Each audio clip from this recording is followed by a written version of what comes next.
जान, ये security guard तुम्हारी हिफाजत तो नहीं कर सकता, और कम से कम मुझसे तो बिल्कुल भी नहीं कर सकता।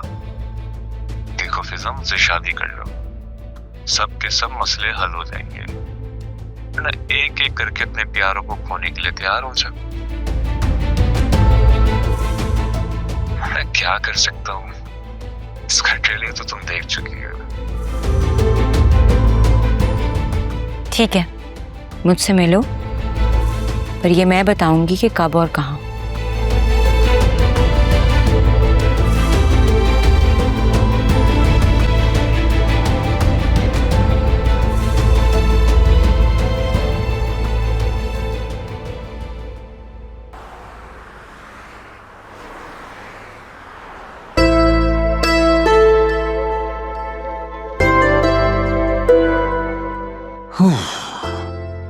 ये लीजिए चाय। ओहो, हाउ स्वीट। आज सूरज कहाँ से निकले, तुम बेडरूम में चाय ले आई हो? आज मेरी छुट्टी थी तो सोचा आपको रूम में ही चाय दे देती हूँ। क्यों? मुझे अंदाजा है इस बात का कि बाकी बीवियों की तरह मैं आपका उस तरह ख्याल नहीं रख पाती। तुम मुझसे इतना प्यार करती हो, मेरे लिए यही काफी है। Are you sure? 100%। चलें, आप चाय पी लीजिए, उसके बाद मम्मी आपको बुला रही थी। खैरियत? शायद कल जो सुनैरा के लिए प्रपोजल आया है उसके बारे में शायद कुछ डिस्कस करना चाह रही हूँ। तुमने एक बात नोट किया लिया, जुनैरा काफी चुप थी, है ना? हाँ, मैंने नोटिस तो किया था, लेकिन मुझे ये बात बड़ी अच्छी लगी, उसने बड़ी मैच्योरिटी से उस चीज़ को फेस किया, वरना मुझे लग रहा था कि वो ज़रूर कोई रिएक्शन शो करेगी। आई थिंक उसे रियलाइज हो गया है कि उमैर उसके लिए कुछ मुनासिब नहीं है। मोहब्बत का बुखार इतनी आसानी से नहीं उतरता। आपको उससे बात करनी चाहिए। उमैर अच्छा लड़का है, लेकिन अगर वो अपने घर वालों को मना नहीं सकता तो फायदा नहीं है। और कल जो रिश्ता आया था वो उमैर के मुकाबले में मुझे काफी अच्छा लगा है। हाँ, ये तो है, लेकिन प्लीज आप लोग जो भी फैसला लीजिएगा जुनैरा को एतमाद में रख कर लीजिएगा। जिंदगी तो उसी ने गुजारनी है ना। मम्मी बाबा ये फैसला करने का हक महफूज रखते हैं।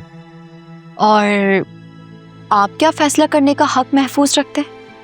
यही कि हम नेक्स्ट वेकेशन पर कब जाएंगे।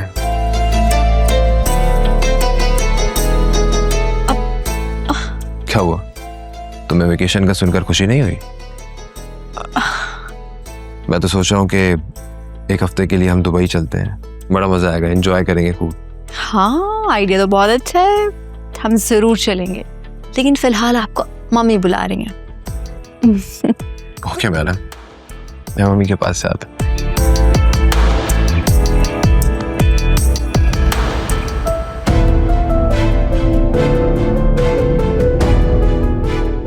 आलिया, वो खबीस आदमी तो पीछे ही पड़ गया, मुझे उससे लाजमी मिलना पड़ेगा।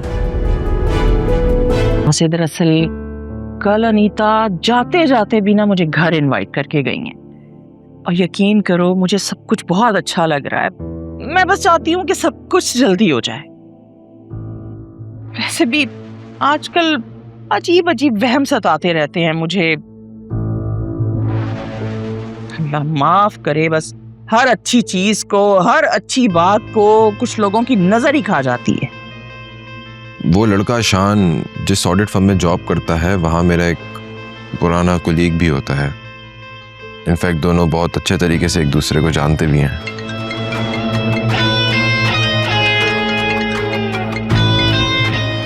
Excuse me.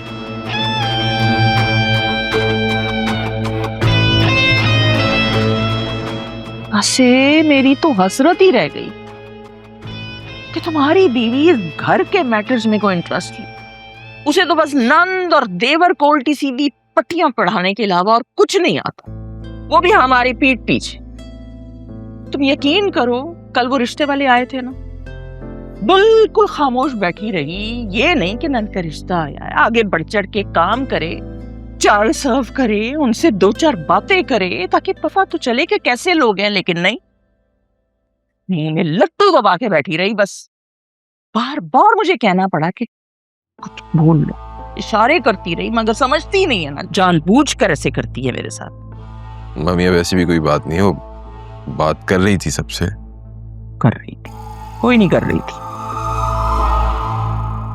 क्या कह सकते हैं। फिजा, तुम खुद को समझती क्या हो? मतलब बैग में चाकू या पेपर स्प्रे रख लेने से सेफ्टी नहीं हो जाती। ये पिस्टल के आगे ना अच्छे अच्छों की बोलती बंद हो जाती है। आलिया, तुम समझने की कोशिश करो। अगर उसने ना एक छोटी सी खराश भी मेरी फैमिली को पहुंचाई ना, मैं खुद को कभी माफ नहीं कर पाऊंगी। हाँ, तो ये बदमाशों से झगड़ा मोल लेने से पहले सोचना चाहिए था तुम्हें। इतना सब कुछ होने के बाद भी तुम्हें ये लगता है कि इस सब में मेरा फॉल्ट है? यहाँ पर अकरम और वहाँ तुम दोनों ने ना कोहराम मचा रखा है। क्या मतलब? अकरम ने अब क्या कर दिया? कुछ नहीं, उसे छोड़ो, तुम अपनी फिक्र करो। मैंने फराज साहब से बात की है, लेकिन वो 1-2 दिन में अपनी आंटी के साथ उम्रे पर जा रहे हैं। काश मैं भी कहीं भाग के चली जाऊं। हाँ, तो तुम अपने होने वाले शौहर से बात करो ना।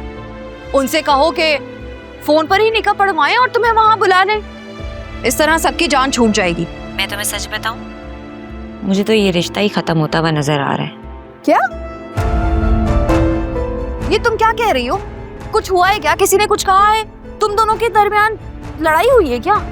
नहीं, वो मैंने जोया बाजी की खुला वाली बात बताने के लिए कॉल की थी। पता नहीं उसके बाद से उसका कोई अता पता ही नहीं है। उससे पहले तो वो मुझे इतने कॉल्स और मैसेजेस कर रहा था, अब पता नहीं किधर चला गया। फिजा, ये तुमने क्या कर दिया? तुम्हारा दिमाग तो ठीक है। बुरे वक्तों में ही लोगों की असलियतें पता चलती हैं। फिजा, और कितनी असलियतें देखोगी तुम? मैंने तुमसे बातें सुनने के लिए कॉल नहीं की थी आलिया। शुक्र करो कि मैं सामने नहीं हूँ, वरना एक थप्पड़ लगाती मैं तुम्हें। अगर सुल्तान ने तुम्हारे सर पे पिस्टल रख दी और तुम्हें किडनैप कर दिया, तब तुम क्या करोगी? तुम बस ऐसा करो, प्लीज आ जाओ, घर आ जाओ। मैं बहुत परेशान हूँ आलिया। फिजा, तुम्हारी इन्हीं हरकतों की वजह से ना वहां आने के बारे में सोचकर ही मुझे स्ट्रेस होने लगता है। खैर, तुम प्लीज अभी फोन रखो, हो सकता है मैं कल चक्कर लगाऊं। ठीक है, अल्लाह हाफिज।